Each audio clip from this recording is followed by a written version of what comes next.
What's up, everyone? Marzi Montazeri here with episode number 16, I think, of We'll Name It Later show with my great friend, Slade Ham. It is so good to see you, man. Slade, thank you so much for being here. Slade, I didn't give you a proper introduction. Slade is a comedian, writer, actor, editor, you name it, man. You name it. And we want to dive into the world of Slade today. And I want everybody that's watching this show to get to know you a little bit like I have. I met you here on this table, actually, on one of the things that you do, which is the Whiskey Brothers podcast. And it was, you have this, you just have this light about you and this insane energy, man. And you're just you're every time I've seen you, man, you've been so inspiring. You've been and full of positivity. You're clever, you're funny, and you're very, very and supremely intelligent, and you do good with what you do in general. And That's very kind. I want to thank you personally, and I want to dive into that a little bit. For sure. And so many things that you do. Well, so let's dive into it a little bit, man. Where were you born in? Where did you grow up? So Simple stuff. I'm a Southeast Texas kid. Oh. I popped out I was born in Beaumont, but I spent like my first 8 years in Orange, which is a tiny little, you only know it if you've exited the state to the east. You pass through Orange 4 miles before the Louisiana border. Yeah. It's tiny. And that was home. And then my parents divorced and I moved to Beaumont with my mom. And I spent like all of my formative years in Beaumont, Texas. I had left there when I might have been 30, 31, Mars. Oh, wow. God, as I said, you ever do, it's amazing. You start putting your life on a timeline and you realize you got to keep adding track. Wait a second, I thought this stopped here. We got to add a wing to this house. So I did that. And then there was a quick sojourn to LA and then back to Houston. But that little pocket of Southeast Texas that's the roots, man. That's awesome. So you get that Texas Louisiana thing going, man. It's a good flavor, right? When my dad remarried, he remarried a girl from Louisiana. She grew up in Slide, and then my mom's sister moved out to Baton Rouge. So my cousin grew up totally Cajun, and then my whole step family. And they were like civil engineers out there, so they all had that Cajun accent, and they all talk a little bit like that. You couldn't quite understand what they were saying around, the holidays, but you eat some of that there fried turkey there, son, and then we eat the gator. And that was my holidays there. So it was just this, That's awesome. I had so much Louisiana blood in me. And then when you start touring and you start getting out, the first places there are to go are just right in your little radius. So Lake Charles was in there, Shreveport was in there. I was getting all this Louisiana in my soul the whole way. That's beautiful. That's beautiful upbringing, man. That's It really culture. is. Well, you went from there to about, I don't even know. Is there, how many countries have you went from that little corner to now you've been in so many different places? I remember, it's weird what catalyzes us, right? What makes you start doing something or start paying attention to something. And I think, and we can get into philosophy and all this stuff later, but we can only hold certain things in our attention, right? Things we make important. Family, usually. Your job ends up being one of those. If you got a dog or a pet, sometimes that takes up space. Your religion sometimes holds one of those spaces.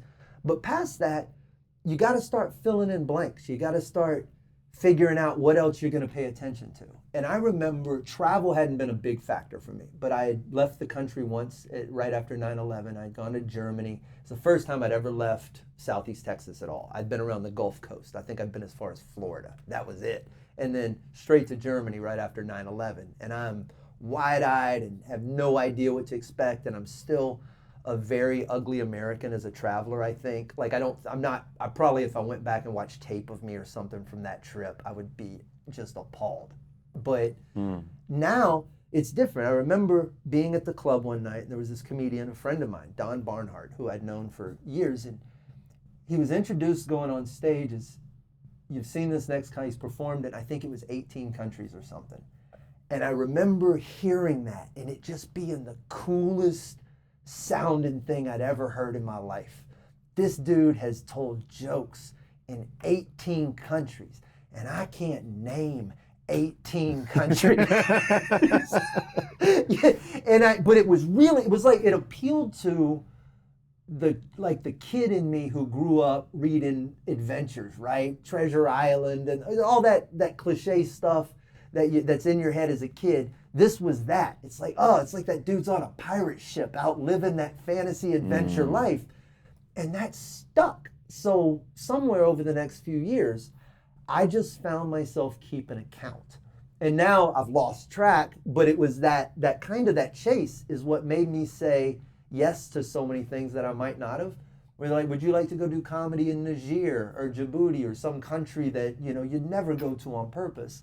And you're like, wait, even if it sucks, I get to put another mark on the ball. And that's, now we're at like 60, I think, 61, Wow. some crazy. And then I'm doing South America in December. I think we're going to add Chile and Argentina to it. So it's just, you know, it's a cool, it's a personal thing. I like it. So now imagine the tables being turned and somebody hearing you say, you know, being introduced. I hope so. That I same hope so. 60 some odd number, you know, and Yeah. it's like, what? But if it, here's why it's important, okay? And I can only speak on this comedically, but I think this crosses over into humanity. The more different ways you can view a situation. If I'm approaching something and all I've got is my little Southeast Texas, you know, worldview, the thing they gave me when I popped out in Beaumont, and the choices were, you know, go to work at the plant and be a Republican, or, you know, be a Democrat and leave. Those were your choices. And it's, if I just had that same little worldview and that's the only way I was seeing the world, I would be stuck in so many ruts. But when you get out and you start exploring and you start seeing, not just passively seeing, I don't mean just watching Anthony Bourdain on TV and being like, man, that's some weird shit. I mean, doing some weird shit. I mean, being there, man. You want to eat fish eyes? No, but that's what y'all do? Well, let me figure out what kind of person eats fish eyes. And you have conversations with people and you realize that they're viewing the world with a totally different set of those 6, 7 things, right? Their religion is filled in with a completely different set of parameters, and how they view relationships, or how they view their life at work, or how all those different parts are so drastically different, and that makes them think different. And when you can put yourself in that place kind of for a moment and just occupy it, it makes it so much easier to understand where people are coming from. Oh, yeah, I can sit in your headspace. I can see how you could feel that. It is dumb as shit, but I can see how you can feel that. And Yeah, that's... it makes that connection, man. Yes. It's when you just dismiss something out of hand. That's stupid. You may be right, but you can't, you should have to show your work. Remember in math when I could get the right answer, but I couldn't always tell you how I got there, because sometimes how I got there was because I looked over here. But you should be able to defend just about any stance you take, anything you say, anything you believe, any way you say you're looking at something, you should be able to back that up. And I just like having some real examples of, look, man, I can tell you why this sucks and why I don't want to do it, and it's because I spent a month there. That's why. And you know, that what you say comes through your work. And I wanted to say that in particular about Slade Runner.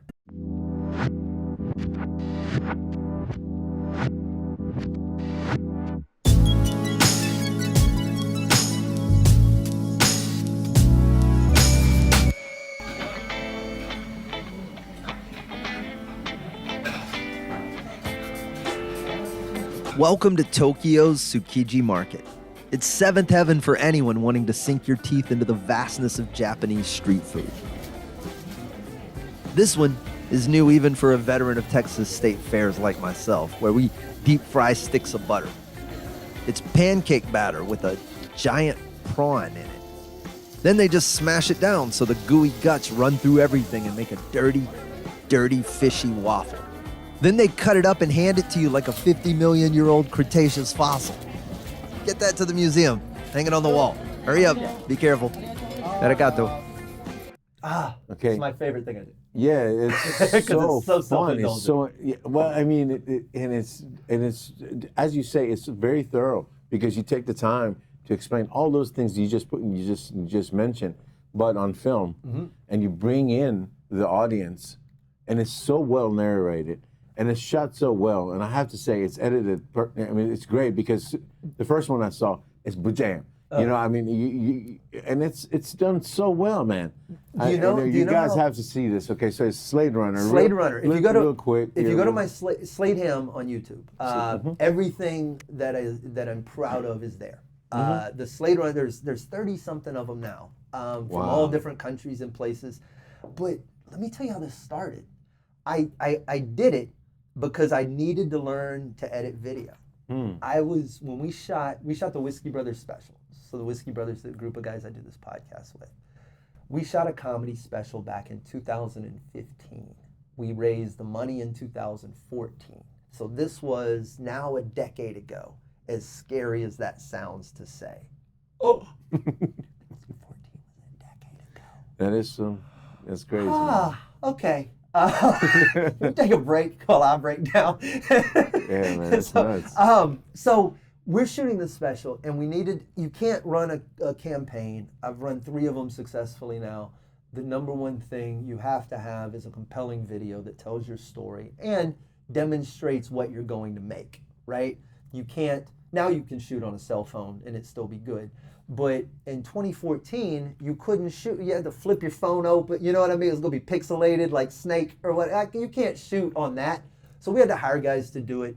And there was such a kerfluffle with the dude who shot it and some weird, arrogant ego. I was like, bro, I just need you to edit the show. And we went back and forth. And he left us in a terrible pickle where I was like, I either have to figure this out or we don't get to make this project because I don't have any more money. He took our money. So I sat down and I started learning. I learned just enough to edit this project. And then after that, I was like, okay, bro, you need this skill set. Every time I get pinched up, every time I end up in a corner, I just sort of make a little promise to myself that, well, never that corner again, right? Like, so that was the So you need something to edit if you're going to learn to edit. You got to have a story to tell or there's nothing to do. And I was like, well, I'm out and I'm about. Let me just start shooting where I go. Let me look at the things I've shot video of. Let me just use that as some raw material. And then you start to put that together and you go, well, there's nothing here.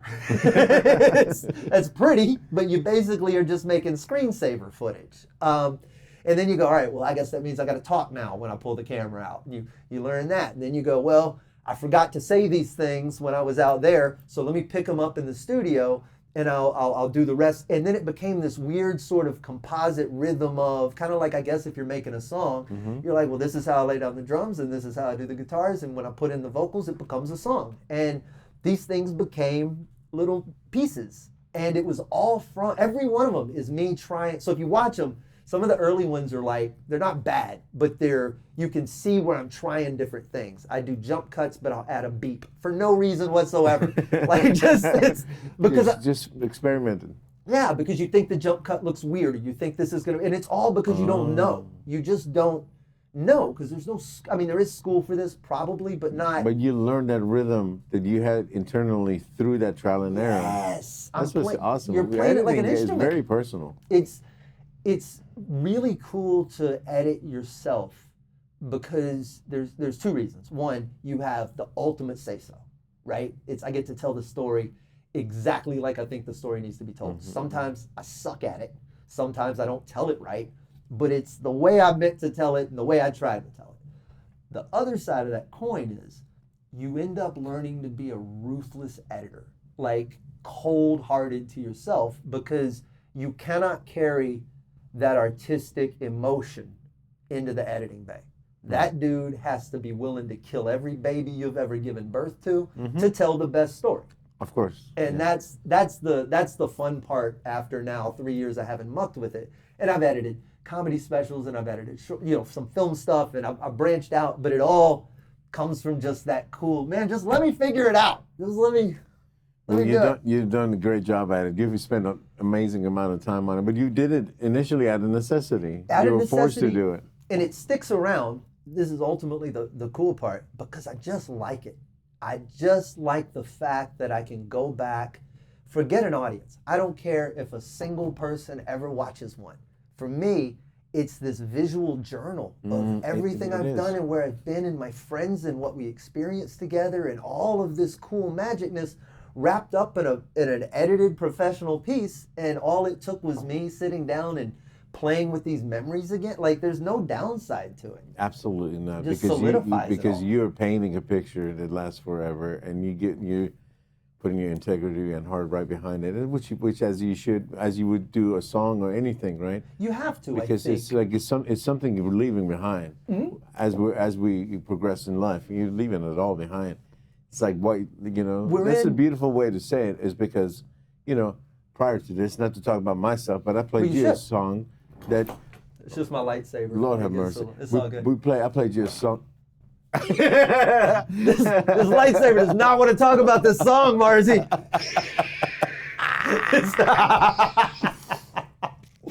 I played you a song that's you've never heard before. No. So you know what No. I'm saying, but you as an artist, you can tell that the love and care that went into that thing, but it's like again, and The difference between we're in such a disposable society right now, Right. and part of what we can get to the special stuff later, but one of the things I just sat down and went through was I was really, really, really conflicted with, and like still kind of, I don't know where this ends up, right? I know the path I'm on, I know what I'm trying to do, but fuck if I know if this works. I know when I'm up against people telling me that the business model for stand-up comedy is to do these short pieces and to flood TikTok and the shorts market and reels, and I know all the words.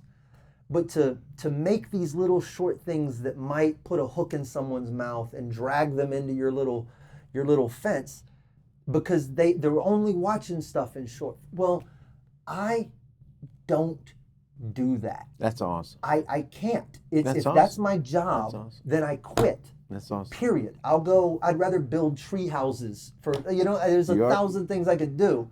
But when you're up against that, you have to look at it and you have to go, do I want to put out something else disposable? Do I want to throw another penny into this avalanche? Or do I want to actually walk over here with a crisp 100 and lay it down so it stands in stark contrast to all of these pennies that people are just flinging from the stands? And that's what I think is so cool when you sit back, and that's even the Slade Runners, as amateur as they may be in the end, they're still intentional and not me going, oh, can I get you? Oh, is this gonna get you? It's just like, hey, here's the story. If you like it, there's more, and if you don't, there's a lot of pennies down the road. But I would say, man, all in all your work is very authentic. Thank you. It is. Thank That's like that should be just like stuck with your whole in everything that you do is so dang genuine, man. Well, there's a lot of misses, and that's the part of it that, man, when you got to sit down and look at yourself, right? Like, I don't know, I hadn't done this in my whole life up until the last 3 years, and there's been more just introspection and like, man, why don't you figure out why you make these decisions instead of just continuing to make these decisions, right? There's a lot of that, and it's for me trying to decide what I'm gonna do going forward just jumps to the top of things I have to figure out. Am I gonna be able to navigate this shit? Am I gonna be able to do it this way? Or do I have to, is this the part where you really are foolishly walking uphill? Is what you, because I come from a school, man, when I started comedy in 2000, there was a business model. You get an act, you develop it, you move to LA, someone sees said act, they give you a TV show based around that act, rinse, repeat, right? It made stars, Ray Romano and Tim Allen and Jerry Seinfeld, and the 90s are littered with that. But that all changed. And when all of that changed, you either reinvent or you don't. And all of these little skills that you absorb along the way they're not just self-indulgent. They're things that they end up in your toolkit so that when a pandemic happens or when something else happens or when you end up not, working with the same bookers or these people turn you down, when all of the chaos that inevitably happens, you're not stuck out there with nothing. You're like, there's a toolkit. I'm pretty sure I can start a fire. It may be cold and we may be hungry for a minute, but I think I can not die now. And that's just, I didn't think I was intentionally walking towards any of that for a long time. It wasn't until I sat down and kind of took stock of everything and was like, okay, man, maybe you've accidentally put more stuff in your cart than you thought you did, and you got home with more than you thought you did, and it's the pantry's stocked, and you're gonna be okay. Maybe you can do what you want to do instead of doing what they're telling you have to. And I'm smack in the middle of it, man, and it may work and it may not. But it seems to me, you follow the beat of the rhythm of the beat, yes. Your heart, and you're not following the herd in a sense. You're like you hear this particular rhythm, you following it because it resonates with you. Yes. This way. That's what's very unique about you. That you absolutely are not following the herd in a way. No, but you have to figure out. It's risky. Well, it's not just risky. I'm very lone wolf. I like that. I can go back to journal entries as a kid and start to see where that identity kind of formed. One of my nieces right now is really into wolves, and I've got to be very careful to steer her into hey, you can still have human connections. Like, you don't have to be just, howling at the moon by yourself every night. Because you can get out here in these waters and it's fun to make all the stuff I like to make and do what I want to do. But happiness isn't solely dependent on just doing what you want to do. It has to be sustainable, right? There's the Japanese call it ikigai. Ikigai maybe. I may be misspelling that. But it's the center of 4 overlapping circles, which is, see if I can get this right. It's things that you're passionate about, things that you're good at, things that the world needs, and things that you can make a living with. So that is really kind of what you're looking for, is that sweet spot. And if I stay over here in just the things I'm passionate about and just the things, that make me happy, I don't get to really cross over into sustaining myself, which allows me to make more art. It's really, you got to put the oxygen mask on yourself first. So correct. All of that. So I've had to learn that if I spend too much time out here, I'm kind of fucked. It's filmmaking and working with these guys, especially making these specials, has sort of put me in a group dynamic. And weirdly, I'm making the best stuff we've ever made in my whole life. So side-by-side comparison, there's what I do over here and what I do over here. And it's just better when there's some other people involved. But the other side to doing it by yourself too, is kind of what I was going to mention. I've been so premature on things. I launched the Whiskey Brothers podcast in 2011 when podcasts were not. I had to tell 3 of the people doing the podcast with me what podcasts were before we started. And one of them had a radio background. Like, this was, we were on the very front line of it. And we spiked early. I've got old screenshots of the top 10 podcasts in the world. And we're up there, us, Joe Rogan, Adam Carolla. I mean, we're there. But we were so premature. So when the podcast market kind of exploded, they were only looking at, and I say this is all in my head, the way the story's told, but they were looking at the big ones, and we weren't celebrities. We were just right under the bubble, right? By the time podcast exploded, we had bumped down to top 25, then top 100, and just new shows start to get the attention. Mm-hmm. And you kind of get pushed out as an old dog who didn't quite make it, but you helped build the genre.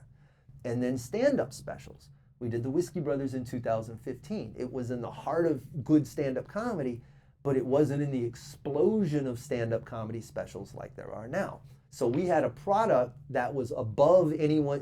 You couldn't put it on YouTube because the market wasn't there. And you couldn't sell it to anybody because they were only self. It was a weird time to have done this thing. If I'd done it 4 or 5 years later, whole different story. But you're like the King's X of comedy. Yeah. Hold on. You can't predict that. When we went to Twitch, we were 2 years early on Twitch from where I think we should have been. And you can be mad at that, or you can just sort of go, well, maybe if I'd been more willing to keep doing my thing over here, but also maybe poke an eye out at my fellow travelers on the road and see what they were doing and take stock of that. maybe I would have been a little better timed. Now, this me, who understands that I've got to look at the whole thing, I've managed to, I think, with the new special, not just get it to the scale I wanted it so that it's in the upper echelon of what will come out in 2024 in terms of quality. I also know how good the stand-up is because I know how much I put into it. So all that's there. And then you look at all of it, just puts you in this totally different tier. And that's what I've kind of been after. And we shall see, man. But I want to talk about that. I'm I want to excited. talk about the special. When you shot it, I was ill and couldn't go to the actual shoot. But I've been to a previous one where you were like, displaying the material, and it was a great evening, man. You killed it. You killed it. I had such a good time. You saw the genesis of this. You saw the very first time. So last September, whatever it was, 22, I did this show at the Improv, and I went up and did a whole new hour. Here's everything I've been thinking for the last 6 months, right? And it was loosely tied together. There's some thread of, through the whole thing. But I'm kind of just testing it. I don't know if this is going to stick. I don't know if it's going to work. This framework sounds funny to me, but who knows? And if you watch, I have tape of that show. And one day I'll send it, when the special's out, I'll send you tape of that first show. And you can just kind of A-B side by side them. It's about 60% of the premises from that show crossed over. Which is very strong stuff. I was very happy with the amount. Yeah, of course. It was cool. Over 50. Yeah, but it also, but the finished versions are day and night. Like as you walk out of a show like that last one in last September, instead I'll come out of that I won't have any great jokes. I'll go, wow, 60% of that can become great jokes. Like the premise is funny. I think I did the joke.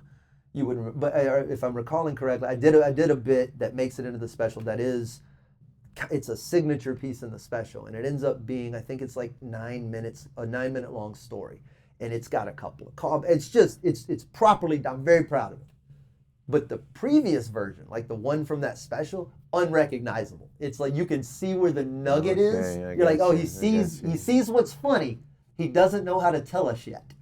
And it took me a year, That's a lot of work you did. Oh, it's insane, Mars. So when is the release date? So we don't know. Okay. But you have done it, and it's called? It's finished. Signal Noise. Okay. That's important. It's about what's important and what's not.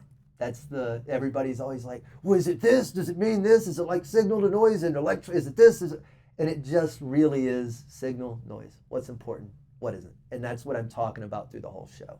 Beautiful.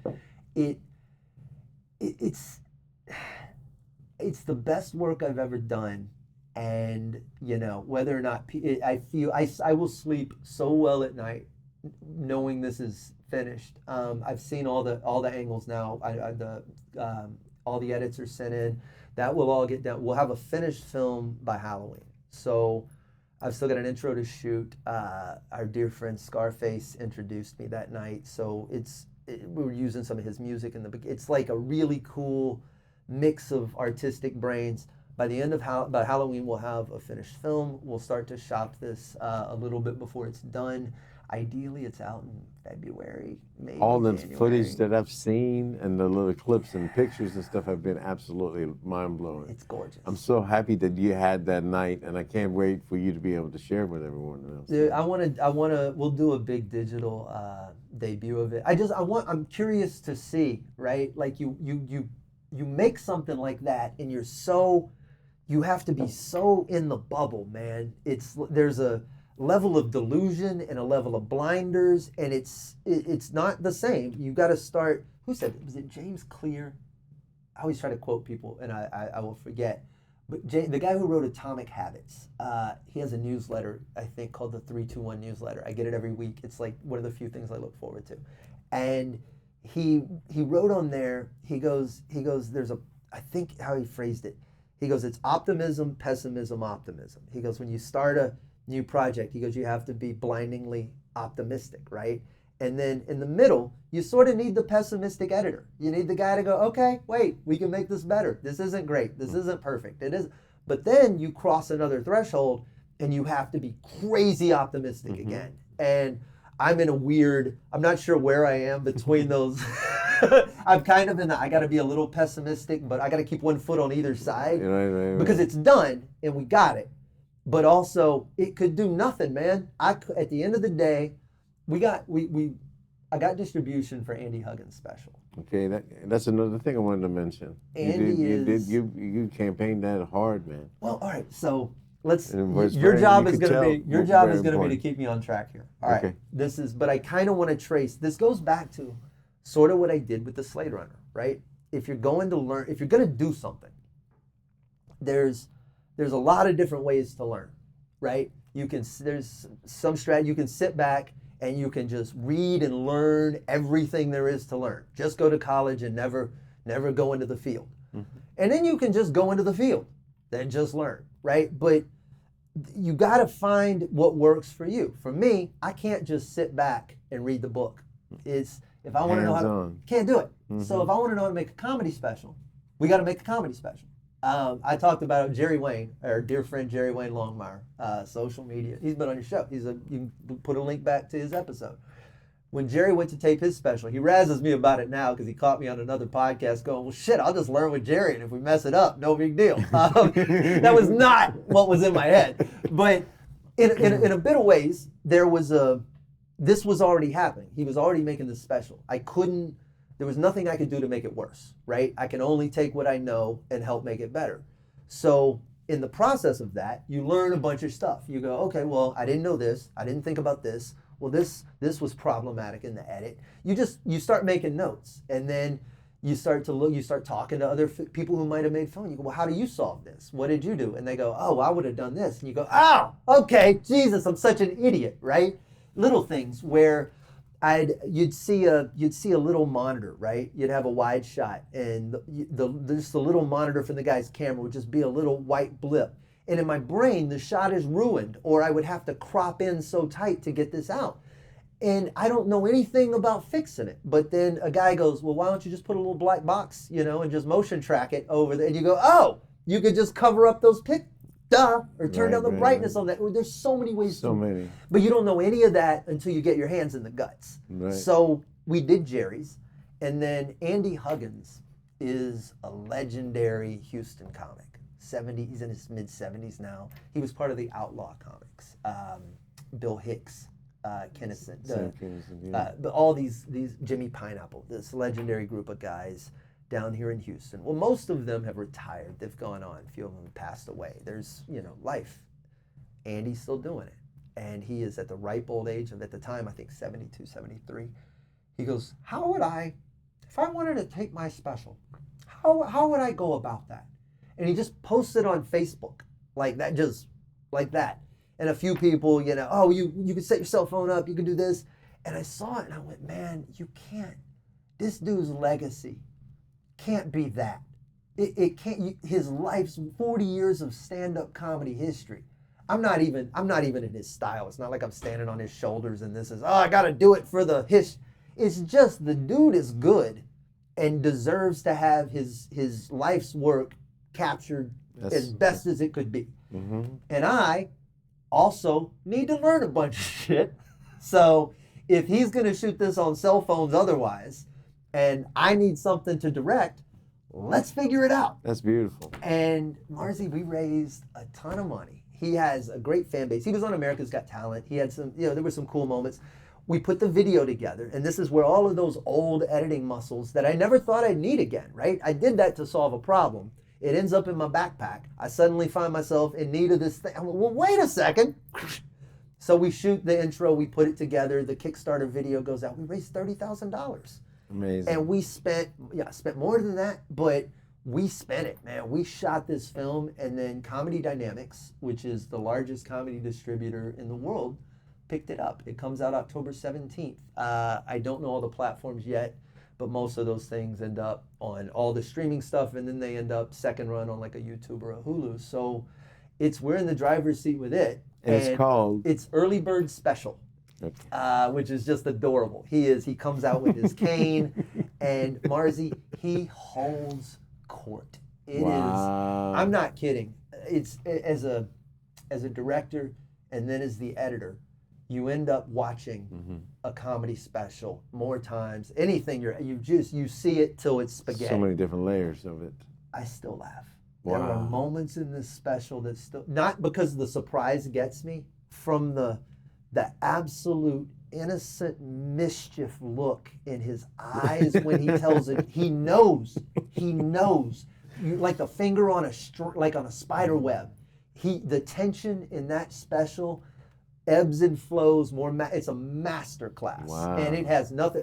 The only errors in the entire thing are directorial. Like they're all mine. He smoked it, and he did it in one show. I shot 2, and I'm still not certain I got everything. Wow. He just iced it. That's amazing. That's amazing. But that you end up learning, and I'll get to the end. But you end up learning the little tricks along the way, and then you also learn weird things. Like after having done the Whiskey Brothers and then doing Andy's, I've run 2 successful crowdfunding campaigns, and I figured out what levers, make people interested and how to make them feel part of something, because that's all they really want in the first place. So when you figure out those little pieces, and we can talk about that if you want to, but once you get it down, it's almost just a rinse and repeat. If I can do it with this first one, and then the second one, you just go, hey, look, I can do this. I'm no longer begging you to take a chance. If this, then that. You gave me this money, look what I made. Give me this money, I'm gonna do it again. And each one of those should be this building process. And that's really what we're after, right? People who believe in us, people who want to see the end result, not people who are digesting our 20-second please look at me moments. And it's very organic, man. It's today's grassroots type of movement. I say it's instead of a lot of bullets. Everybody gets involved in it. Yeah, and instead of a lot of bullets, I'm dropping a bomb. Yeah, you are. And man. it just feels more natural and more in line with how I like to make stuff. And it's very connected. Yeah, yes. To its audience. It has to be, or there's no. On different layers of it too. It's like there's a deeper connection. Well, I believe wholeheartedly that once I'm done, like this special, once we got picture lock, that special is no longer mine. It goes into the world. Yeah, it belongs to everybody else. I'll sleep with my decisions and how I made it, and you guys can deal with how it makes you feel. Hopefully happy and hopeful, because I wrote it with that intent, but it's gonna get, you've seen some of the jokes. It's gonna get people in a certain mood, and I can't control that. No. I didn't bring your trauma to the table. That's all yours. Right. And I'm sorry that what I did inflamed that, but you got to go fix that. I hear you. I had to make this. I understand. And that's where I'm at, and I'm blissful over it, because you know how something's. You're gonna get that, just like the angry emojis I was showing you on my comment. Yes. like funny memes. You're right. There's a deeper issue with That's them. That is. That ain't the quarterback. That's the receiver. Part of our vast universe as it goes. Man, let me your story. You're a very fascinating individual. Part of having this show and having like all the guests that I've been having is like getting to know you a little bit better. I mean, let's talk about something aside from actually from comedy. Yeah, please. And not just comedy and film, but let's get into science.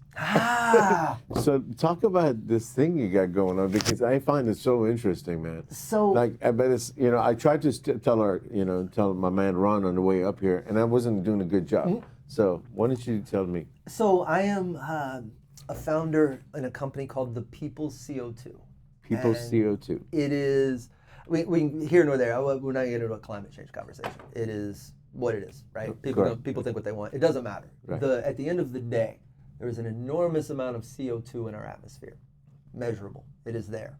It will only benefit us to remove it. Now, there are tons and tons of conversations about how to do that. And there are X prizes centered around it, and there are companies working at it, and there are huge industrial grade things that suck CO2 out of the air. There's 1,000 ways to do it. But with our company, the founding founder is a doctor and engineer at NASA. She's a chemical engineer. And she has devised a paint that sucks CO2 out of the air. That's amazing. It's a coating that, I say coating, it is a paint. It is an absolute paint. You cannot tell. It works just like an acrylic paint. You cannot tell. It is saturated with a rock called olivine, Olivine. And that happens to have an affinity for CO2, sucks it right out of the air. And over the course of about 2 years, will sequester it. So if you put 10 pounds of paint on a wall, which is about a gallon, it will suck up 10 pounds of CO2 out of the air. It's 1 for 1. It basically is the first way for anybody like me and you to actually get involved in this fight against climate change. You can, there's all the industry, that's everybody. But if I go, hey Marzi, if you want to be part of getting, the CO2 out of the air, how would you do it? You go, I don't know. Exactly. I will breathe less. I will, right? There's all the stuff we can do to keep from putting it out. And you got to tell me, where can this all be applied? So we're literally everywhere. Right now we're in the Wow. phases of, so it takes, Marzi, if you've ever tried to develop something from nothing, right? The iterative process is everything. It is, there was a point in my life where I really was convinced that, like, man, if everything's not a hit, you're screwed. And then you realize, like, all of life is the not hits, right? Right. The fence is made up of the not hits. You get the fence posts, and those are all cool. Yeah, that worked. But everything else is it not working. So for a long time, we had this weird crystalline, dark kind of, because a paint requires a couple of things, right? There's ingredients you have to have. There's pigment, but there's also binder, and there's chemistry to how all of that works. And with this, there has to be breathability because the air has to be able to permeate. There's so many different factors involved. So we end up with this amazing formula when it's all done that is a brilliant paint. The patent's been filed for, it's pending. But we've deployed it now at Space Center Houston and out at the San Antonio Kids Museum, and we're working on some other different projects with the Orange Show here in Houston. So all of these cool, like really badass places are starting to incorporate it, and we're going to start scaling up and there's actually a business plan and a whole corporate side of stuff you have to go through. Yeah. But it's to create something that gives people agency, right? It's all about the story. Is it going to move the needle and solve our problem? No, there's so much going on with the atmosphere, and I'm a comic, man, and we're not going to single-handedly change the world. But when you think about, kind of, you go back to what I said about what catalyzed me for travel. You think about the little things in your head that catalyze you over different things in your life, that just a sentence you overheard someone say, or a message that got through at the right time that just stuck with you. And you go, man, I remember for no reason whatsoever. I must have been 17. I was working at Market Basket in Beaumont, Texas. I was stocking groceries. And the Nabisco guy, we used to all stand back there and smoke cigarettes. And he came in to set up the Nabisco shelves and whatever. And we're all smoking. And I remember him saying it like a sage. He goes, never go to a party without your own car. And now he was saying this as a moral to some dumb story he had just told that I don't remember. But what I do remember is that sentence. And damn it, that is stuck with me. Something the Nabisco guy said when I was 17, right? Yeah, man. So messaging is cool and important and sticky. And if you can do something like this that just says, hey, you can't change the world by yourself, but this action can change something. And it's you pushing back against just you going, And that sometimes may not change the world with that paint, but it may make that person figure out they may end up on a totally different path in life because this thing kind of moved. And then when I had agency then, maybe I can have it again. Things work so many different mysterious ways. And this is a really cool, fun, it lets me flex muscles I don't get to do in stand-up, right? When am I messing with chemistry and science and stuff? This is given so much because it's such a mind-blowing thing, man. In today's world, that this paint does this. Oh, it's so cool. And it's paint. It's so cool. You can paint a painting. If you go to Eureka Heights right now, there's a big mural up on the wall it's got the Eureka Heights logo, but like a beer mug, and it's all done in our paint. And truly I mean, it is beautiful. amazing. It's amazing. It's Yeah. amazing because who would have thought if you were just looking at something, the depth of that particular paint actually is doing something. What's actually Because, happening in yeah, there, the chemistry of the bonds and the stuff, and it's just to us just a flat color. Kids could use it for paintings, and Yes, it's fun. we did rock paintings out at Space Center Houston, and Did you? these kids were all decorate, and it was just the most beautiful thing because they're getting part of the story, right? Climate change, so political and so polarizing, like every other thing in the world. This is basic scientific fact that this paint Sucks CO2 out of the air. You and then don't need. we just so happen to have a lot of it in our. That's it. You don't need any part of the story or need it's to like adopt an identity. Filter, of sorts. That's it. This Filter of stuff, sorts. at the end of the But day, it's so freaking creative and artistic, man. it's brilliant. It's really brilliant. brilliant. And I say it's brilliant because to sit here and talk about it, it's like it's like no big deal because of this world we live in. But it's brilliant. if it had been my idea in the beginning, I would not be telling you it's brilliant. I would be like, yeah, Marzi, they're brilliant. But this is because of how I came into it, and it was correct. and the way it started. So the scientist, when she came up with the idea, she's a very clever girl. She surrounded herself with. She built a team, and she brought in an engineer who really understood the math. Because if you're going to say something as bold as this can hold its weight in CO2 over X amount of years, you have to be able to back that up. You have to. If you're going to file for patents or whatever else for this solution and this thing, you have to be able to back all that up and show the math. So she brought on a guy who knew the math, and she brought on a guy who understood the business side of things, and then she needed a storyteller because and this is such a smart decision. Choosing me may have, but that is debatable. But the decision to bring someone in who can see your blind spots, right? You're an engineer, you're a chemist, you're a businessman. You don't necessarily, or a financier, right? You understand this is all the math side. This is all the numbers, and you need someone who understands how stories work and how. So it was very flattering to even be brought into the conversation, and then that's grown into this amazing thing over 3 years and just being 2 years. I'm sorry. sincere as you are, and again authentic, goes hand in hand with this whole cause. It's a group effort. It is absolutely really, a group effort. Yes. I have to make myself do group things, or it's so my nature is to go curl up under the bush by myself, and it's so nice to have things that are kind of group passion projects, and you're like, oh, okay, that's cool. It gives me something to work on. You went to 100 on your own in all these directions. Yeah. The editing, the extremes, and now you've brought all that into the table where all these other people and you're collaborating. So I'm like, you're making it. That's what you're supposed to do, I guess. You go fill your cup up and then you can share it. Mars, The synergy is absolutely. I feel I like literally, listening to you, feel a sense of power within all this stuff, and it's not in an egoic way. No, please. But I hope not. It's like I hope not. in the universe we move at. It's like, man, what a beautiful thing to have people, souls collectively put their efforts together, and like you said, man, there's all this. It's not easy.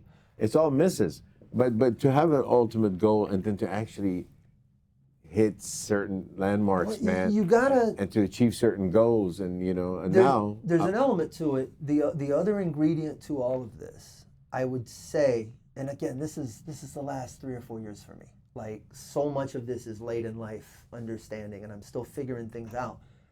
But you gotta love yourself, man. Like, it sounds so selfish, and it sounds so like we're in this society's me enough, but I don't mean it like that. I don't mean me like that. Of course. Like I'm so great. I mean, strip it down.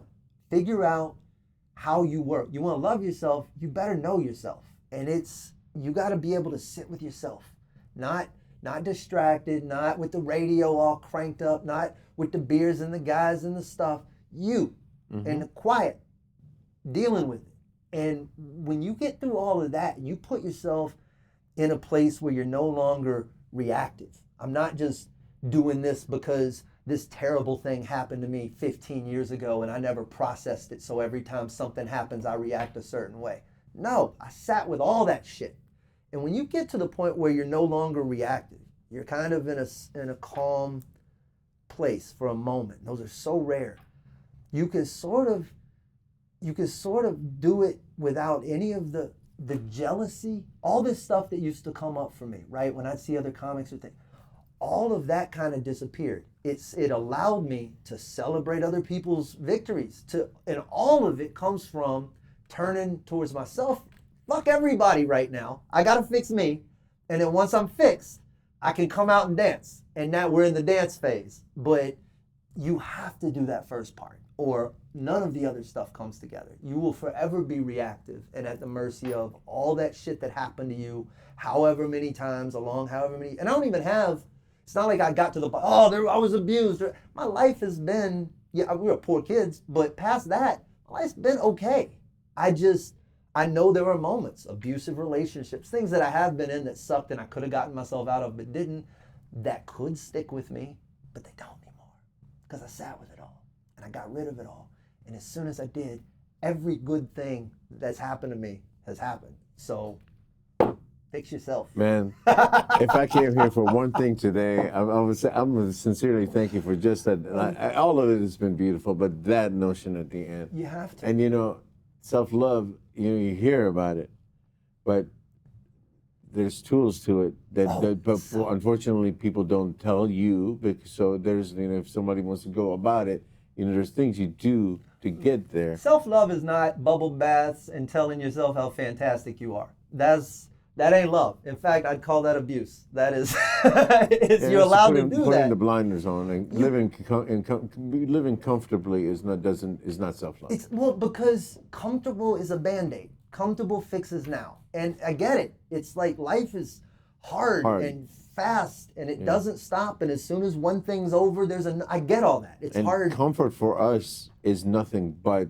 bad for us. It's distractions, and it's just absolutely every bit of it, from food to what we visually see and air we breathe, man. All of it. That's why what you're doing with the air is amazing. But go ahead. Food, drugs, sex, every last bit of it is they are tools we use. And when I say that whole chunk, those years, and Marz, I cut it all off. I mean, people, stuff, things. It was just it wasn't because they were bad people. No, it was just I have to see what I am in a vacuum. I need to know who I am without anybody. And that's the part when you say, there's tools and there's nuance to it. You can't just I love myself. That's not it. It's you need like parental love. You need the ability to kind of compartmentalize yourself. Because it's all not up, if you're rainbows, and you have to have a balance between. You need someone who can ask you the very difficult questions and force you to answer them. And no one else can do that, because I can bullshit my way around everyone except me. I know when I'm lying to me. And if you ask yourself certain questions, like here's one, like what role am I playing in the things that are making me unhappy, right? I go through my day constantly, that son of a bitch, if only they did this, if that dude would call me back, if she hadn't emailed me that thing. But the truth is, if you just ask yourself what your part is in it and don't worry so much about what other people doing, if you just handle your part, it's weird how everything else works itself out. Yeah. And that was the big one. It just taking this level of responsibility. And it didn't matter. Friendships that fell apart, clubs that didn't call me back, girls that it didn't matter what it was. If it didn't work out, it was my fault. And nothing felt better than owning it. You felt lighter. Because this is something I can fix. If I own it, I can fix it. I can go sit in a room and learn how to do different than what got me. Like I said, you can't paint me in the same corner twice. Without abusing yourself. Like literally having the love to... Not you stupid son of a bitch. Exactly. Not you idiot. How do you let this keep happening to you? Have to look at yourself, say, okay, I made a mistake. I get another chance, and be happy about living and having another chance at it. Like your best friend is how you have to treat it. Like hey, bruh, come here.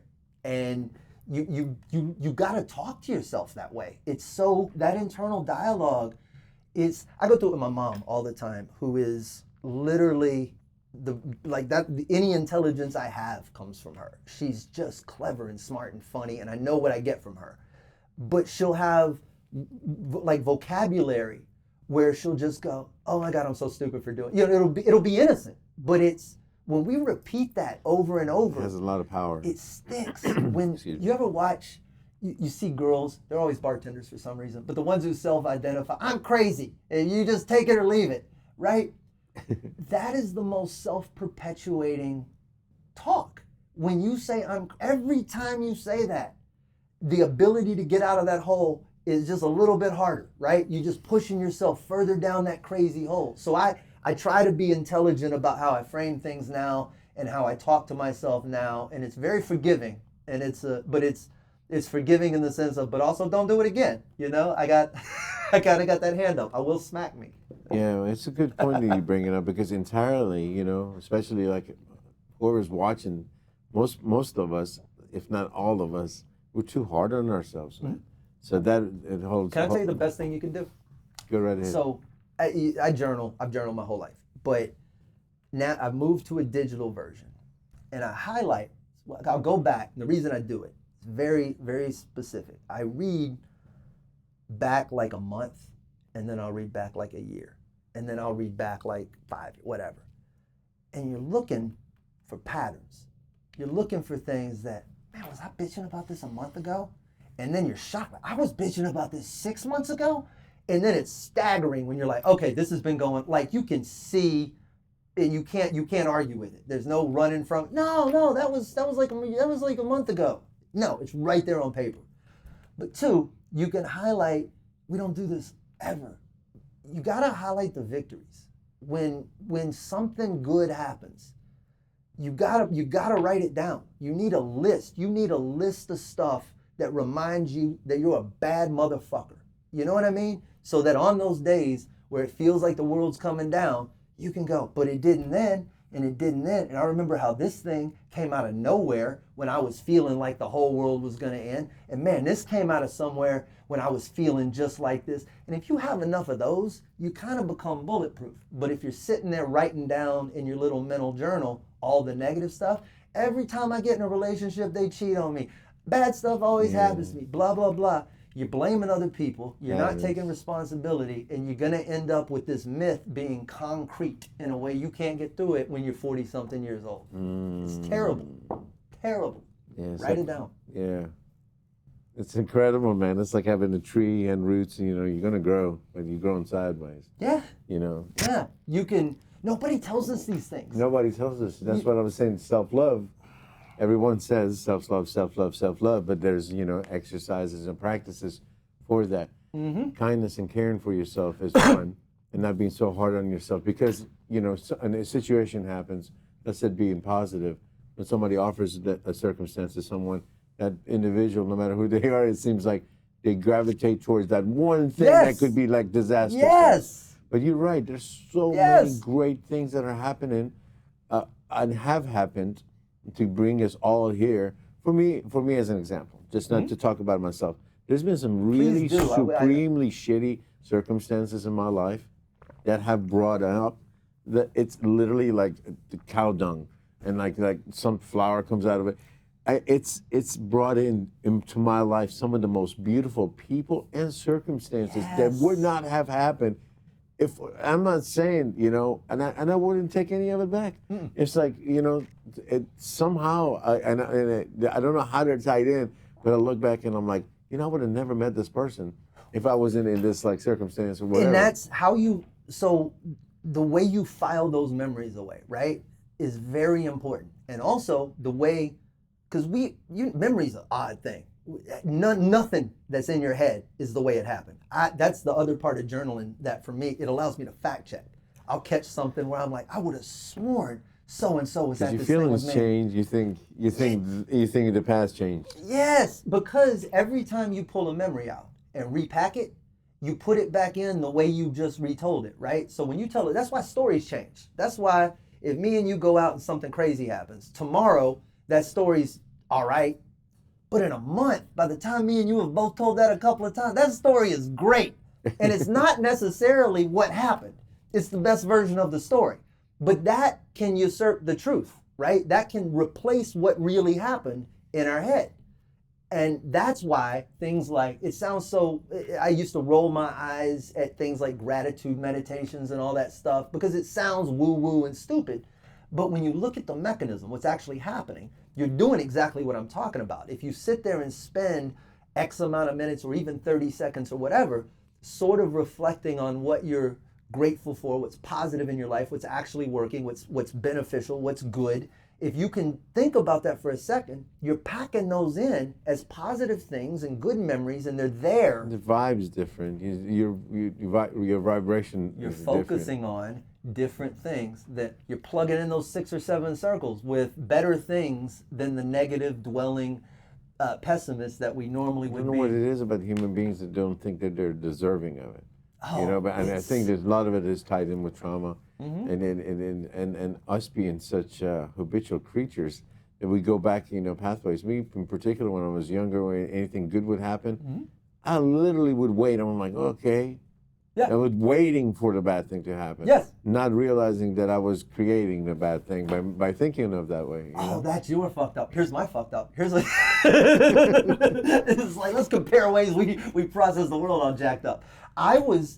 My mechanism would be to avoid good things, almost to self-sabotage, because I knew that I would inevitably lose them.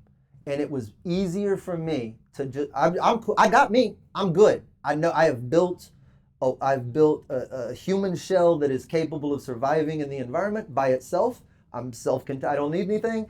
And if I put myself in a position to participate in any of that, then I don't get to stay, and then I can't go back to, so I would play these weird psychological games of ruining relationships or friendships or anything good that might come my way, just because I didn't want to have to deal with it, ultimately, me having to be sad when it left or died or whatever. And that's, all of that's so stupid it's not stupid, it's understandable. It's beautiful to hear you mention it. But because, to have a life where you can, self-analyze and see these things, and instead of hating on yourself, fix it. You get a chance to fix it and go about life. And find love and happiness and exploration, and you can follow you can do all the stuff you want to do if you're willing to get, but you got to get out from under that stupid bush I like hiding under. Right. You learn. Or you don't. We all go for that comfort level because of trauma.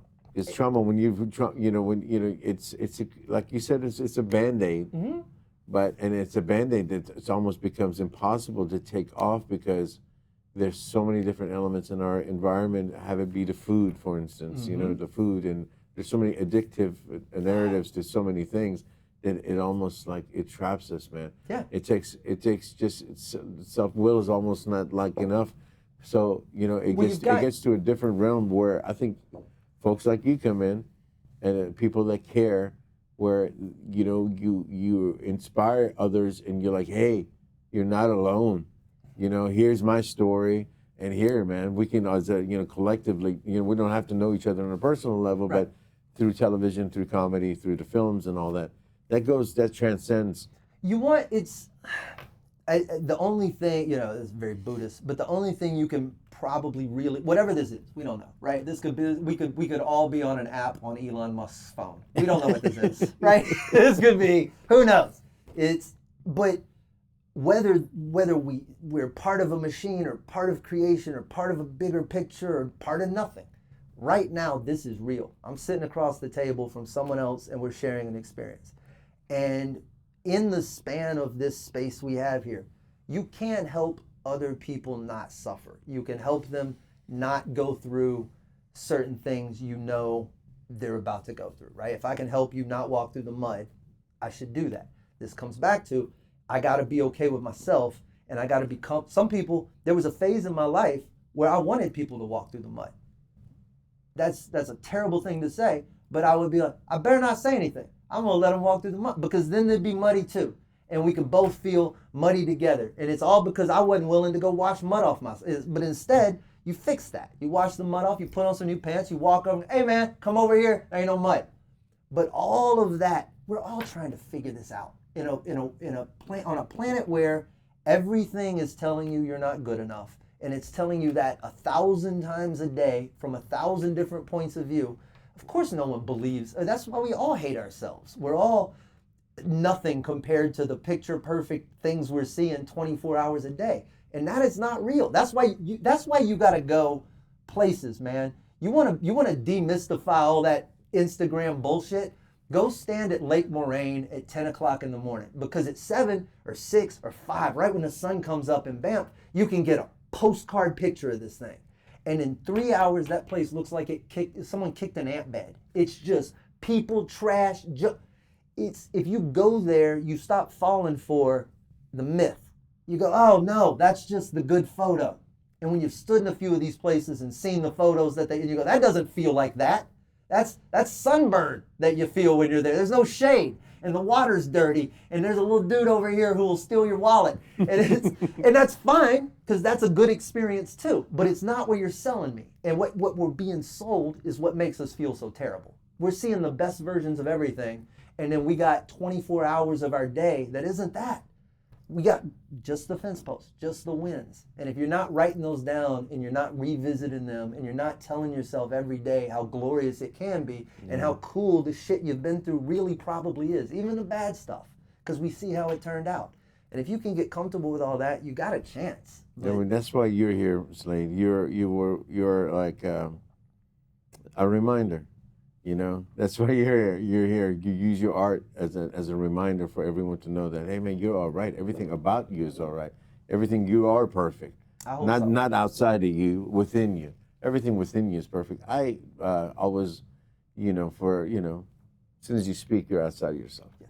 So just going in, this is the universe within. It's just so vast, and you hang out with med students and people like that, or like scientists. How could you ever be bored inside of here? And it's like such a vast thing, and we, sadly enough, on the outside, but the mind is the magician, and it deceives everybody. And there's so much cruelty and sadness that does and exists in the world today. But it's good that we use art in our capacity to again remind everyone that you don't have to compare yourself to anyone, man. You are perfect as you are. Yeah. In whatever capacity. Just be you. The fact that you are, no matter where and whatever. And if you can walk out and go to a mountainside, just walk outside and catch the sun. Yes. Just like in your own capacity. There's no other combination of those elements, right? Whatever those 6 or 7 things are. There's no other combination of that. There's millions of these little elements that make you, and we need people to see things from every possible vantage point. It's important. Otherwise, we get a world full of just me, and I would be bored to death with that. I want it all, man. Yeah, man. Yeah, same the way I feel about music. I would say I'm not a jack of all trades. I'm the fat kid at the buffet line. I really like it all, man. Yes. And the world culturally is just so beautiful because it brings so much art and cuisine to in our world. One of the happiest moments of my life was in the early 2000s. I moved back from Dallas. I was working at a gospel radio station. I literally, that was one of the only skills I had, was I'd worked in radio in the 90s. And I needed a job, and they hired me, and I was doing mornings, basically, all right, here's the Mighty Clouds of Joy. This music, I'd never heard any of this stuff. And there's really some powerful stuff in that genre that I was like, I wish I was listening to it in a different language.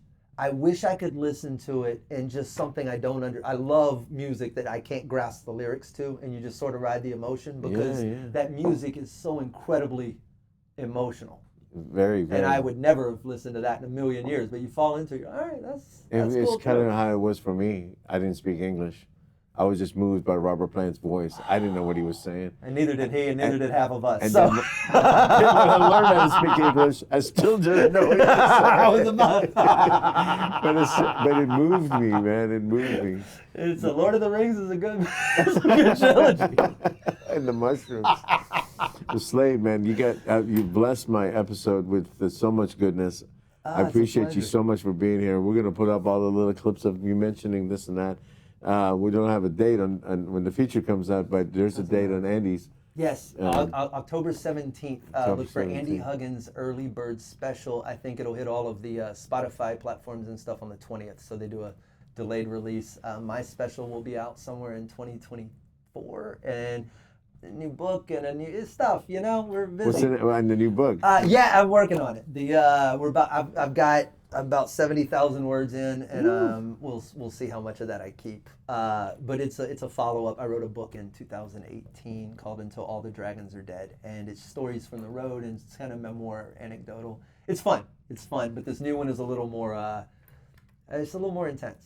And your YouTube channel, Slade Ham. Yes, that's a good place to see me. Oh, it's a good stuff, man. Yeah. It's like a lot of good stuff. Thank you for being here, man. Brother, I love you, man. It's always a pleasure. Getting to know you on a deeper level and makes me love you even that much more. I appreciate you being you. Thanks for all that you do, and all the best. I'm looking forward to it all, man. Brother. Thanks, Slade. Appreciate Absolute you, pleasure. man. Much love to everybody out there. Peace. Thank you, Slade. Dude.